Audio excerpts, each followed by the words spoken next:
Good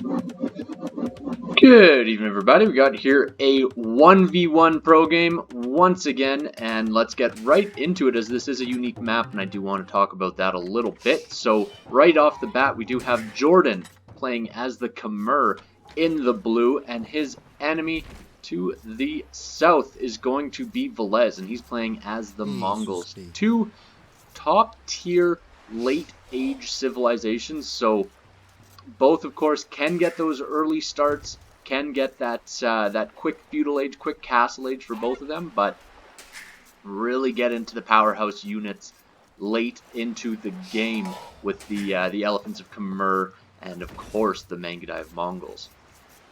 Now, taking a look at this map, it is a mega random map, so there is a large wood line that does separate the two players, but surrounded by marshy waters, so we will see units being able to cross all of these waters, and you can't really wall across them, despite the fact that there are these water walls here.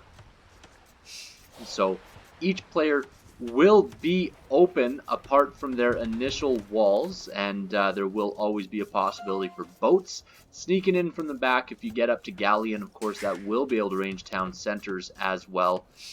And both of these players just looking to do a pretty basic start to the game as they collect up their resources. By this point, they know pretty well what's going on in the map. Of course, as the Mongols, you do love the fact that there's these extra ibex out here, and so that will help definitely as we continue on. I am just going to speed up a little bit as the players start to scout around Villese with a bit of a lead on points, but I believe that that is just scouting at this point in time. If you take a look at the Fog of War, of course, JorDan just starting to scout out now, and Villese already done quite a bit of scouting. And of course, because he's playing as the Mongols, he does get that extra vision for his scout cavalry, so that's just that little bit of an advantage that they do see.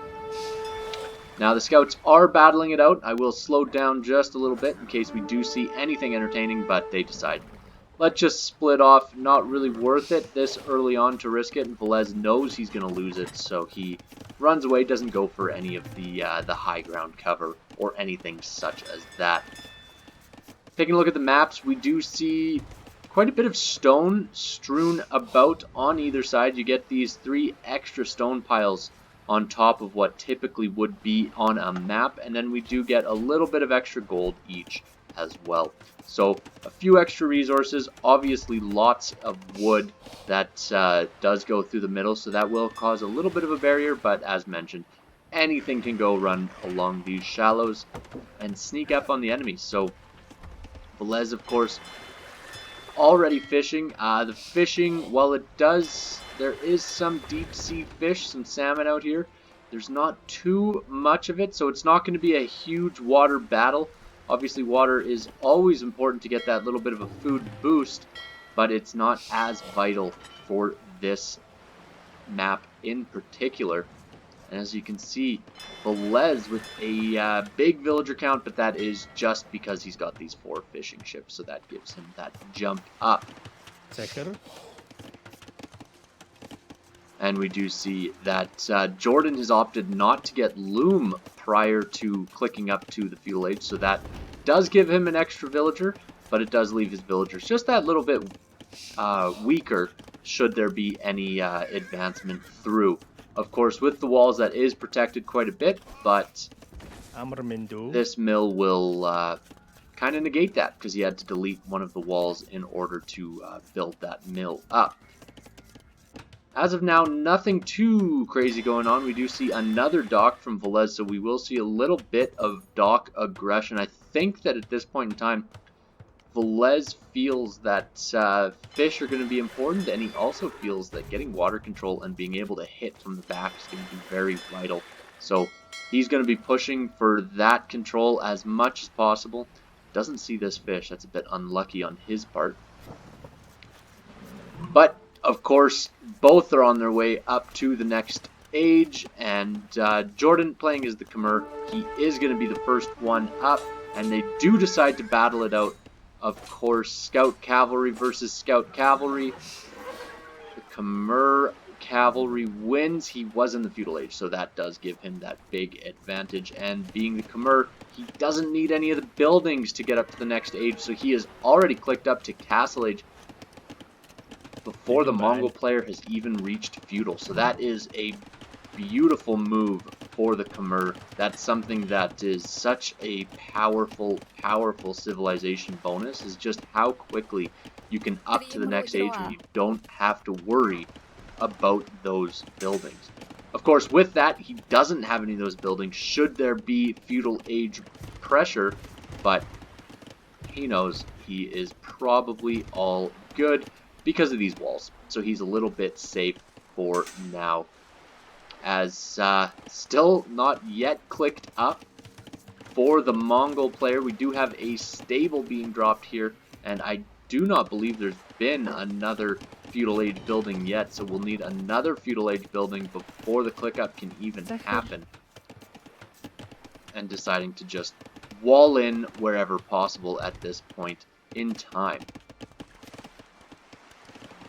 And now the next age has been clicked up. I'm kind of curious. I'm not sure. Oh, blacksmith right there, right in front of my eyes. Of course, I was looking right at it. Right in the corner there. So both will be in the castle age, but big advantage for the Khmer player. He will be in the castle age just that much quicker. He does have quite a big villager deficit at this point in time, but that is to be expected just with the faster uptime, and he immediately drops 2 town centers, so he's going to look to get ahead as quickly as possible with those extra town centers. Of course, the farming bonus for the Khmer also going to be very helpful as he looks to move forward. So JorDan, the Khmer player, is dropping off a monastery, so we'll go for a little bit of a monk play. I don't mind that. There are some relics strewn about the map, so he would like to collect those relics up, I'm sure. And also, of course, looking to get any conversions. When you're playing against the Mongols, it's unlikely that we will see the Paladin or Knight line too much, but it will continue on, I am sure. So he might get a couple conversions as long as he hopes that there are no scouts or archers really coming out and attacking him. And already we do see another scout from the Mongol player. He hasn't yet hit the castle age, but he just wants to see what is going on. He already has a galley out as well, so that galley will cause some damage and gets converted. So the monk already proving being worthwhile, as galley getting converted is a big deal this early in the game. Mongol player looking to just boom up a little bit. Only 1 extra town center so far. If we switch over, we see that's 3rd town center going up. On the wood line, he's going to need to collect as much wood as possible. Also lots of stone. When you are playing as the Mongols, as soon as you get to that castle age, you want to be dropping a castle, as the Mangudai are going to be such a strong portion of your army.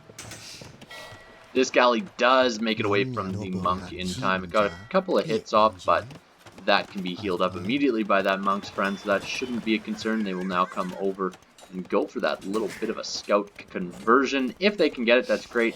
Unlikely to get it, as the scout can just run away at this point in time. But what they can do is heal up their own scout and then do an attack. But smartly, the Mongol player does run away with his scout, and both are just looking to boom up. Take a look at Villese's stone. He has started collecting a little bit of stone, so he will be going for those castles, but he's only got 1 right now, so it will be a little while before he can actually afford a castle. He does have his gather point for this town center set to stone, though, so he will be getting that eventually. Taking a look at the Khmer player and going for just a general boom. The constant increase of food is always a beautiful thing. As the Khmer, I love seeing that tick up. And the mining camp already going down, as he will be looking to either expand his economy with another town center, or no, because he's sending a couple villagers over here. He does have the gather point. It looks like he's going to be going for a castle as well. So maybe in response he knows that there's going to be a castle because he's playing against the Mongols. He needs a castle in response. Already 5 villagers on that stone pile. That will add up pretty quick. A little bit of water fighting back and forth as we see fishing ships still getting a little bit of value out of these fish, and that's a good thing, because this early on in the game you still need that food bonus, especially playing against the Khmer. That automatic farm, not having to go back and go to a mill or a town center, is such a big advantage for the Khmer that it's very difficult to fight against when you're playing any other civilization. At the stone count right now, we do see that the Mongol player is starting to save up for that castle, so we will see that soon. And the scouts just back to fighting the way they were. This galley does spot the fishing ship in the northwest, and fishing ships will have to fight away to get away, but there's going to be a fire galley and a regular galley coming up anyway, so they will be protected for now.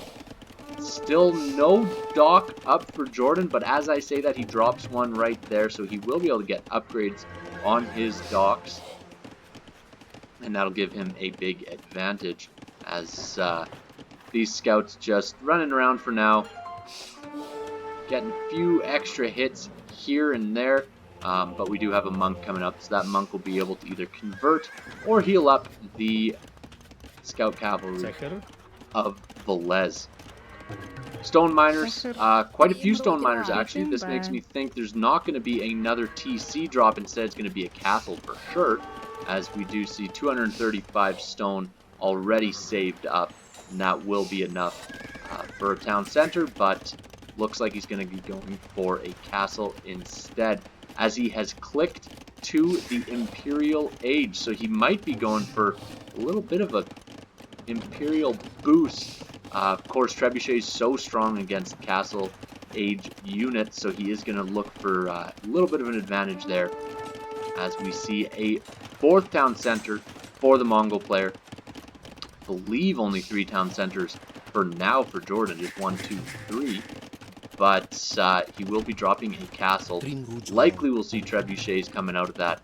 We've got enough on gold, we've got enough on wood, and an archery range coming up in response. He knows there's going to be Mangudai, and he knows he wants to fight against those Mangudai as much as possible. As far as the Mangudai do go, we still don't have a castle yet. 750 stone right now, so a castle can be dropped at any time, but choosing to hold off for now. I'm not quite sure why, but might be just not top priority at the moment, even though it is such an important move to be starting to build up those Mangudai as soon as possible. He might just want to build up his economy first.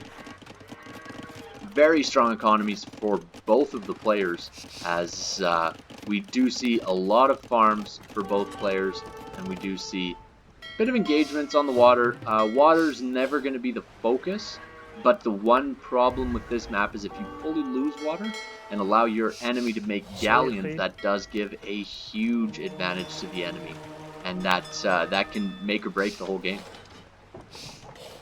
Monks able to scare away the fire ships for now.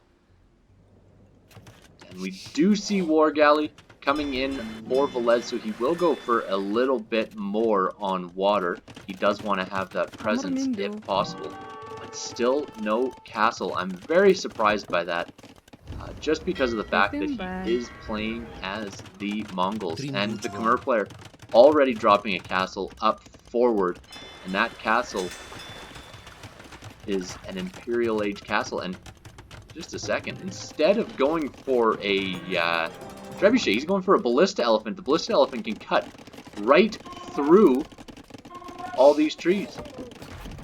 Now, of course, Ballista elephants are able to cut through trees, one of only 3 units that can do so, and that is a big advantage on maps like this, Hideout, Black Forest, you know, all of those maps where you can get that little bit of an advantage and surprise the enemy, and it looks like that's exactly what JorDan wants to do right now, as he's now going to put together his trebuchet, Villese knows there's a castle here, so he's got to be expecting either trebuchets or ballista elephants. Likely not expecting ballista elephants at all, as a matter of fact. Gonna take a quick look at Villese's point of view in his fog of war. He can't yet see the trees falling, but he might be noticing it now as he sees trees falling. He just sees a bolt, and now he can see the ballista elephant. What's his reaction gonna be as the ballista elephant starts to show up on his map and the trebuchet now attacks his town center? The next move for him is going to be crucial, as he's not yet got a massive Mangadai. He's not yet in the Imperial Age, so this town center will be going down. And he'll have ballista elephants, crossbows, soon to be arbalests, and a trebuchet right in his base. Not much he can do about it right now, as these ballista elephants are so tanky. 250 HP, that is a big deal at this point in time.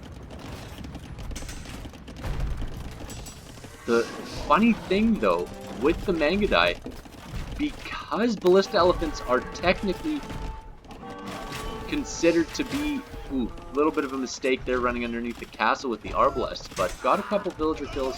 Overall, maybe not as bad as it could have been.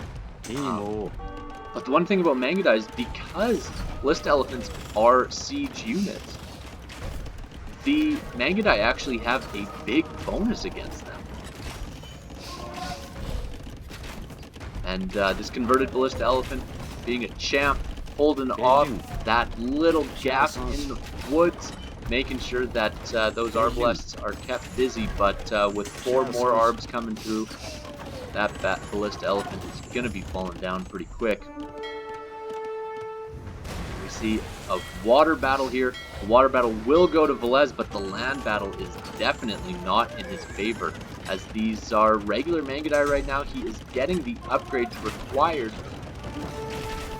but it's hard to engage against arbs when you just have regular Mangadai.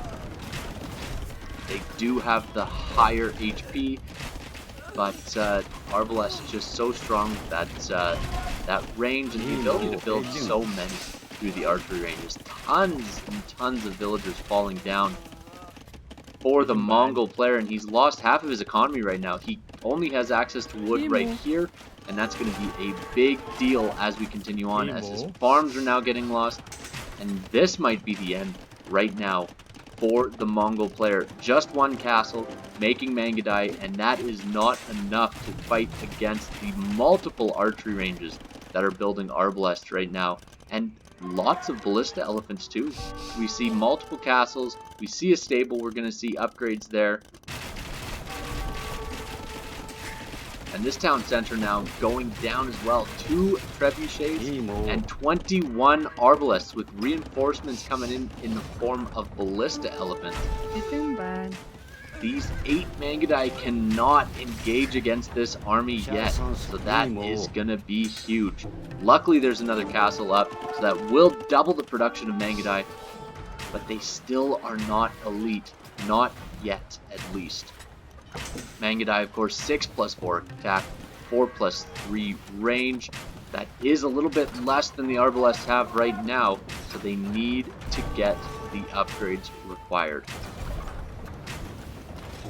This army is just so hard to engage against when you're playing as the Mongols, especially losing that monastery. Those 3 relics falling down, that is going to be a huge hit to his gold economy. And these Arbalests, though, running underneath the castle, loses a couple Arbalests right off the bat. That is not good. Good little micro there, able to dodge the arrow firing, trick the AI a little bit there, but he did lose a couple Arbalests. He weakened a few more, as Thumbring is coming in for the Mongol player. We now have elite Mangadai. Look at that attack, 8+4 versus the 6+4 of the Arbs, and we're getting to a point where the Mongols can look at engaging against this large group of Arbalests. Deletes the walls there and chooses to engage. These Arbalests falling quite quickly to the Mangudai. Mangudai just so much stronger than Arbalests in small numbers, able to engage. Once they get in close, that is it. And these Arbalests do fall. All of them are falling, as we see 12 Mangudai right now. But look at this army of Ballista elephants. So the Trebs go down, the Arbalests go down. We do see 12 Mangudai, more being made. 1, 2, 3 castles now. But this is a big group of Ballista elephants. As the water has also been won by JorDan at this point in time. So right now there needs to be a big swing for the Mongol player of Villese, and he is looking to do that right now. He is going around, and that's open. He can get in there, and look at this wood line. Look how many villagers he can take out right there, right now. Big villager lead for JorDan, but he's going to be losing villagers left, right, and center. Look at all of them fall down to just this small number of Mangudai. That is such a power of Mangudai, because they're so fast, they're so mobile, and they have such high attack that they can really engage. Just these 10 Mangudai able to do so much damage, and of course, because they have the bonus against siege equipment, they are able to take out elite Ballista elephants very, very quickly. This trickle of Ballista elephants is not going to be enough to clean up this army. Just those 10 units, look at the damage they have done, dropping to 8, and still able to take out more villagers. Is this exactly what was needed? I don't know if it was enough, but it made a big impact on the economy of JorDan. That is a 20 villager dip, and that is huge. But what is he going to do with an army of Ballista elephants knocking at his door? There are war galleys as well, and these are fully upgraded at this point in time, so it's very difficult for the Mangudai to be engaging in such small numbers. But look how quickly they take out these Ballista elephants. They are falling so quickly to the arrow fire of the Mangudai. But I think there's just too many of them here, and that has to be a retreat. The castle fire will help out a little bit, but Ballista elephants able to soak up castle fire a lot better than they can soak up the fire of the elite Mangudai. And he pushes them back for now, and I don't think it'll be enough, especially with the war galleys helping out. The Mangudai are falling very quickly. We're seeing 15, we're seeing 14, and quickly they're dropping. He's not able to build them as quickly as he's losing them. His counts were going down of gold, and that is it. Ends up calling the GG. Great game, and it just shows how powerful the Khmer economy bonus is. Being able to hit the Imperial Age that much quicker and cut through and surprise the enemy with Ballista elephants. Such an underutilized unit in the game. Fantastic play.